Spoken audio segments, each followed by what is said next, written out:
What's going on, guys? My name is Furlong, and if you don't know who I am, I like to run, I like to drone,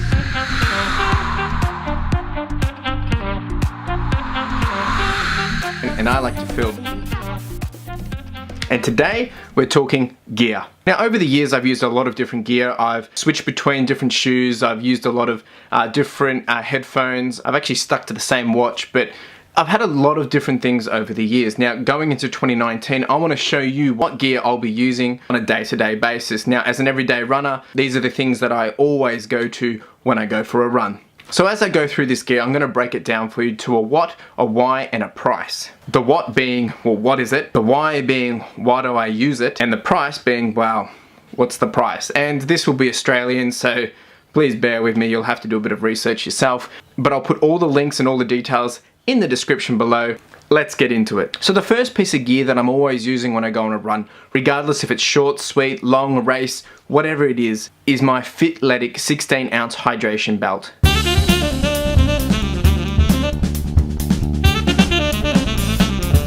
So why am I using it? Well, I've been using this ever since I realized I couldn't keep carrying my phone around, I couldn't keep carrying a water bottle around, and I couldn't keep carrying a GoPro in my hands while running. And this is when I first started running. This is a good 3 years ago that I was getting a bit more serious, and I realized that, yeah, while running and recording my runs on my phone, having to hold my phone, having to hold either a GoPro or a drink bottle, it just wasn't making sense.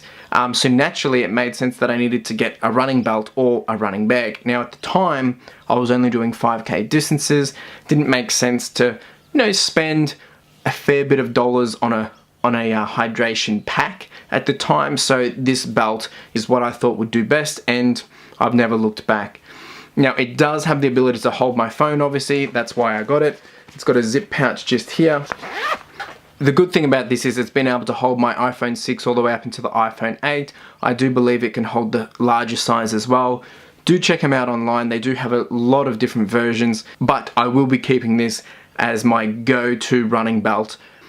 So the price on this bad boy, we paid around $69 back when it first came out, and this was a few years back. But right now on Amazon, it's still around that price. I've seen it for around between $65 to $80. It does vary, obviously, depending on your location, but there is a few different models. If you go to their actual website, you can see what they have, and then you can shop around. But I think it's probably one of the best purchases I've made, or had made for me, over the years in terms of running. And it's good bang for buck, because for $70 and I'm still using it 3-4 years later, definitely going the distance with this one.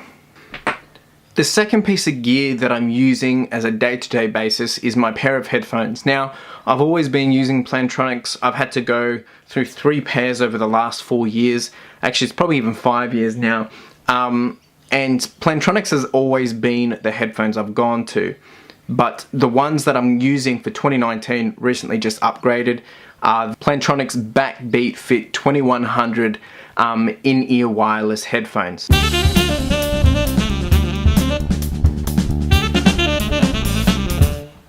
So why do I use these headphones? Well, to be honest, after doing my research, I found that because they're sweat-proof, they're waterproof, not for swimming, but, you know, just in the rain and out and about while you're running, they're just comfortable, they're simple, you know, they're not at the top end of the range, but they're doing the best job that they can possibly do for an everyday runner like myself. Now, I've used them on half marathons, I've used them on trails, I've used them in a lot of different conditions, in the rain as well, and they've stood up and they've done what you would expect for their price range.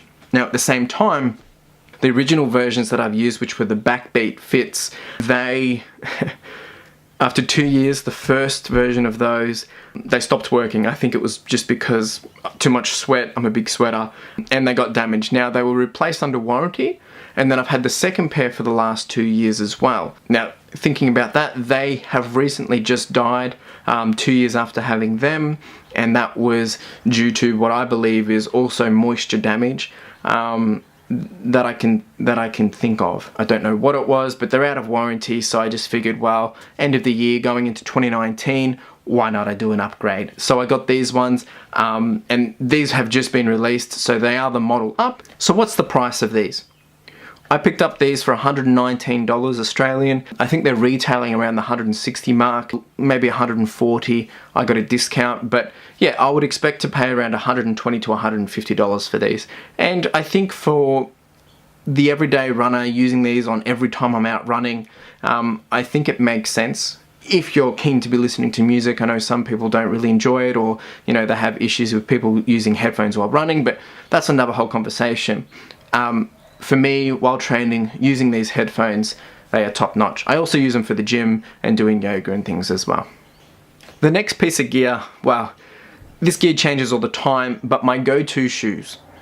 And a lot of you would have seen it on this channel already. I'm pretty keen, pretty comfortable, pretty confident with using New Balance, and my current go-to shoe is the New Balance 880 V8s.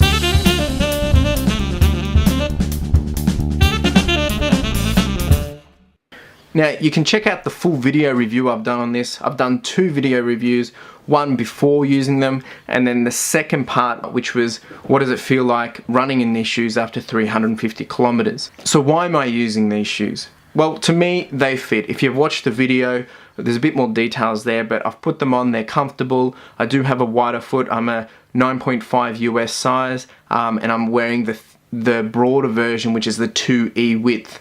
I've had a long history using New Balance shoes, and I'll probably continue to use them, assuming they, you know, do the justice and keep me happy. So what's the price range for these? Now, originally when they came out, they retailed around the $240, $250 mark.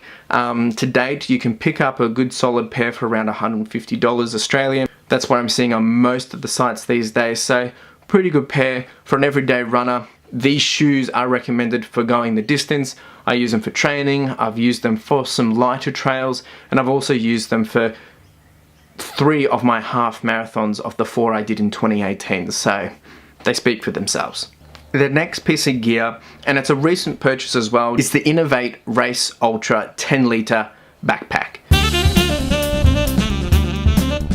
Now, I've purchased this guy going into thinking I'm going to be training for half marathons, I'm going to be training for longer trails, and also doing that first marathon coming up in 2019. So why am I using this? Well, for me, I needed a backpack which was going to meet some certain criteria. And that was 1, to hold water, and 2, I wanted to be able to carry my Mavic Air drone with me.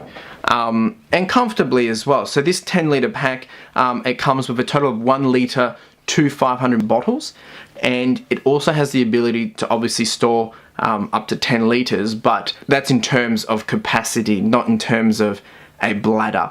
I've recently purchased a 2 litre bladder which will be going into this, and that's to give me that extra water capacity when doing those longer distances.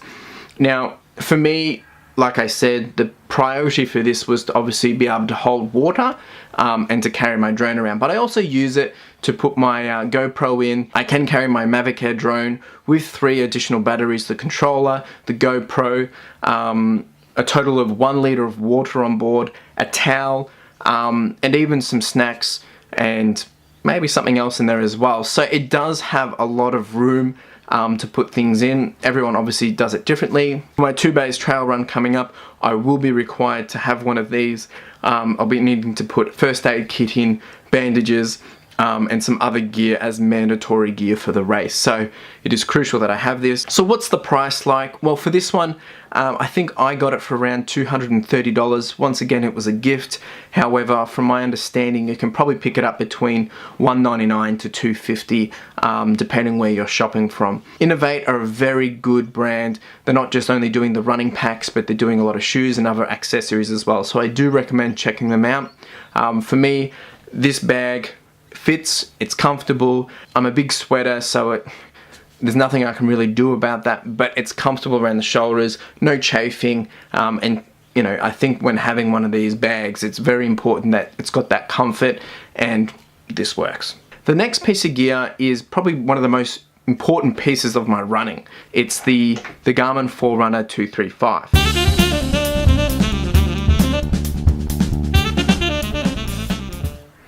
Now, originally I wasn't using a watch to track my runs. As I mentioned, I was originally using my phone, I was using the Nike app, and I was finding it wasn't very accurate. Now, as soon as my Fitbit broke, which I was just using for heart rates, I said I'm going to upgrade to a running watch. And I did that about a year and a bit, probably about 13, 14 months ago. And I've been using this Forerunner 235 ever since. So why am I using it? Well, one, I want to be able to track my runs. And this is important to me, you know, knowing what's my distance, what's my speed, how am I pacing, my heart rate, the elevation, and just the essentials of any run. And to be able to have this on my wrist at any point in time makes sense when you're running and training. It is the basic version of the range, but for me, I'm just using it for running and probably walking as well, so it suits the need. So what's the price of this? Well, I originally purchased this for just under $200. Now that was half price at the time, so it's currently retailing around the $400 mark. You could probably get it for $350. I was able to pick it up for under $200 for a special, which was a year ago. So if you do your shopping around, you'll probably pick up a good bargain. But for the price that I've paid, in comparison to the other watches of its price range, the reviews are stating that this is probably the one to go to. I know a few other people are using this one, but this one, I think it comes down to personal choice. There are a lot of different brands. Obviously, this being Garmin. Since it's my first Garmin, I will probably stick to them going forward, because from an app perspective, from a tracking perspective, they're consistent, it works, it's comfortable, it's waterproof, so you can go swimming with it, use it in the shower. Do give it a clean every so often, of course, because all that sweat, but it is very comfortable. I do highly recommend this one. All right, so that's all my gear that I'm using. Basically, you could probably think of it, what's in my bag for 2019. But if you do have any comments or any thoughts or any questions, please do let me know. I'll be keen to have an understanding of what you guys are using and also what you think about these pieces of gear. If any of you are using these pieces of gear, yes, leave a comment. Let me know your thoughts, because I know everyone has their opinion. But for now, make sure you like, subscribe, comment, do the whole shebang, and hustle.